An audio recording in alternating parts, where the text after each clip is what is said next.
America, Slacks, Super Tube. And ladies and gentlemen, Drake and Kendrick Lamar had the hip-hop battle of the century, right? And let me ask y'all, do you think it's over? After like that, push-ups, tailor-made freestyle, engraving name in some hip-hop history, you deal with this viciously, and then Euphoria, ain't seen him yet, can I bleed him? Bet 616 in LA, what? Timestamp Kendrick, then boom, Family Matters, clap back, then Meet the Grahams, dun dun dun dun. They not like cut, they not like cut. Y'all remember that moment? Y'all remember all of this? Now going forward, we heard multiple people like 50 Cent, Jermaine Dupri, Tony Yayo, Joe Budden. We heard all of their comments on this battle from multiple perspectives. The consensus is that ultimately this battle was fantastic for hip-hop. Certain aspects of it did seem to spill on over into the real world for a second, and that got immediately situated so it didn't go too far.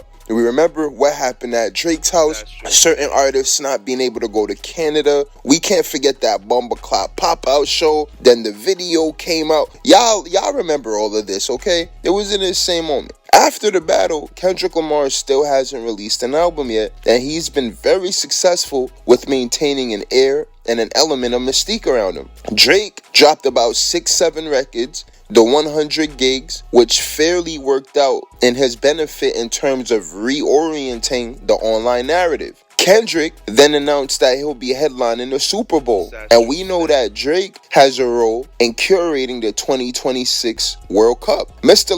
Lamar has been rumored to be working on an album, and I would imagine that he may drop something either before this year is finished or something a few weeks before the Super Bowl. We're also not sure of when Kendrick got notified about the Super Bowl. Going at Drake definitely raised Kendrick's stock, and some would say it didn't lower Drake's stock, but it leveled Drake out. But there's still not a crazy amount of rap songs charting. Still not much hip-hop songs charting. Not Like Us is probably the biggest rap song in the chart out of North America. We know that when Kendrick drops, he'll definitely get a number one. Drake is working on an album with Party Next Door, which should also perform very well in my opinion. And we can definitely say that hip-hop and rap will have one of the biggest years in 2025. Where exactly is the art form going? In terms of Kendrick Lamar and Drake, I think after 2025, their respective impacts on the culture will hit a zenith point. Drake and Kendrick Lamar, they've definitely done enough, but these guys are almost 40 years old. They're making straight legacy moves at this point, not cultural moves. So this means that their influence will begin now to show in other areas. And from the looks of it, it'll be in the area of international expansion and moving beyond some more domestic markets. This is also where rap and hip hop is currently going. There's artists making music who've never touched foot in the US, and they're making rap music, y'all. They're getting their first hit,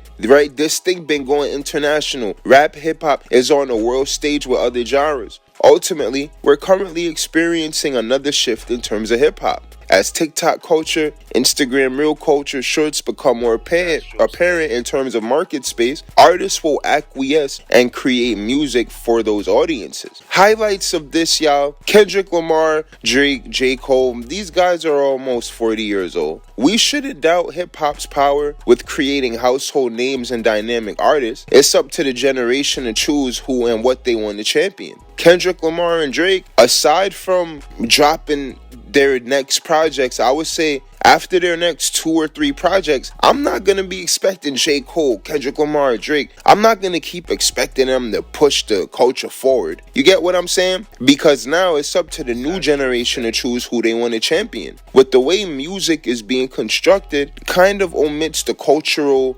competition, healthy competition that was prevalent 20 years ago. Hip-hop has amalgamated itself, and when this happens, it's kind of hard to keep track of what's going on because, as we can see, the whole of music is changing. It's not just hip-hop. Hip-hop has just been the poster child of music for the past 10 years. But of course, we have other genres rising and new art forms coming in. I'm sure that there's going to be a whole new art form coming soon. I don't know if it'll be in this decade, but with all of the new emergences of technology, you can imagine that there will be a huge shift in music in the next several years. It's just finding where exactly is that coming from is the next thing. All right. But America, make sure y'all subscribe to the Super Tube. Y'all let me know how y'all feel about this video. And y'all know it's Astro Statics. Let's get it. Baby.